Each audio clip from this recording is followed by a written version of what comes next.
आज की short analysis में हम डिस्कस करेंगे उत्तम शुगर मिल्स स्टॉक के ऊपर।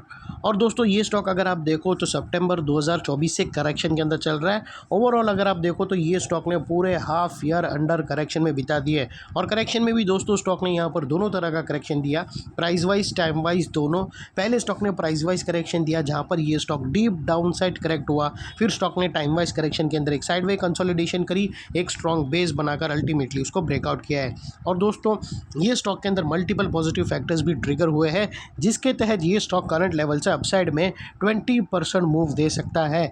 लेकिन फ्रेंड्स यहाँ पर कोई भी हमारी बाय सेल होल्ड रिकमेंडेशन बिल्कुल भी नहीं है। ये प्योरली एजुकेशन पर्पस से मैं अपना पॉइंट ऑफ व्यू आप लोगों के सामने शेयर कर रहा हूँ। कोई भी पोजीशन लेने से पहले अपने फाइनेंशियल एडवाइज़र को ज़रूर कंसल्ट कर लेना।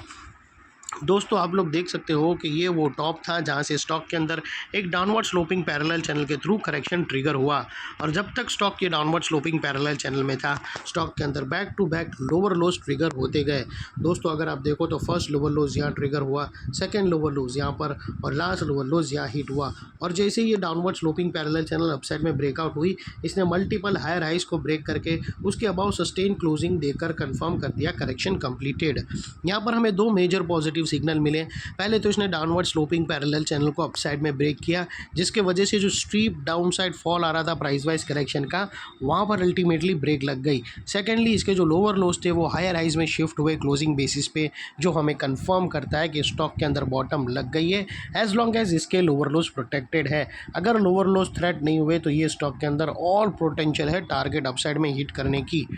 और दोस्तों बात कर लेते हैं यहाँ पर डाइवर्शन की।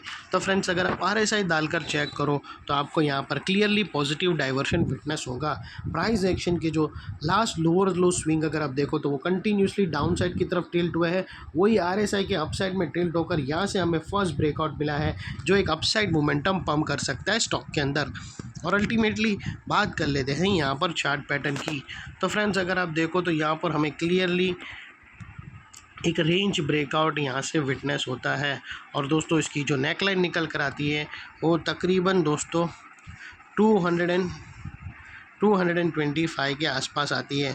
और दोस्तों यहाँ से जो अपसाइड में टारगेट निकल कर आते हैं ये स्टॉक के वो तकरीबन दोस्तों 270 रुपीज़ के आते हैं, जो 20% के आसपास आता है। और दोस्तों ये टारगेट हिट होने से पहले बीच में एक रेजिस्टेंस भी है, एक रिजेक्शन भी है, तो वो चीज़ भी ज़रूर अपने दिमाग में रखना। और यहाँ रिजेक्शन फेस करके हो सकता है स्टॉक वापस नेकलाइन को रीटेस्ट करने भी आ सकता है। और दोस्तों याद रखना जैसे ही ये स्टॉक 280 के ऊपर क्लोज देगा तो इसके अंदर एक हायर टाइम फ्रेम की बड़ी पैटर्न ट्रिगर होगी जिसके बाद ये स्टॉक के टारगेट और भी अपसाइड में रिवाइज हो सकते हैं और अल्टीमेटली ये एक डबल धमाका का कैंडिडेट भी बन सकता है।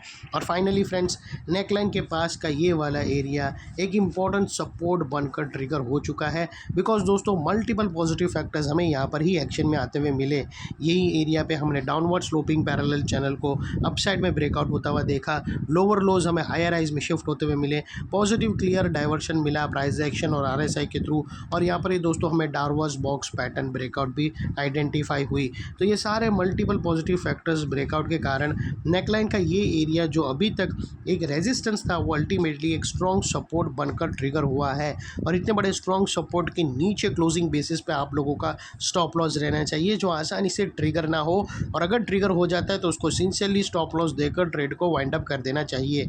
ये थी हमारी एनालिसिस फ्रेंड्स। अच्छी लगी तो प्लीज़ चैनल को लाइक शेयर सब्सक्राइब ज़रूर करना। थैंक यू, जय हिंद।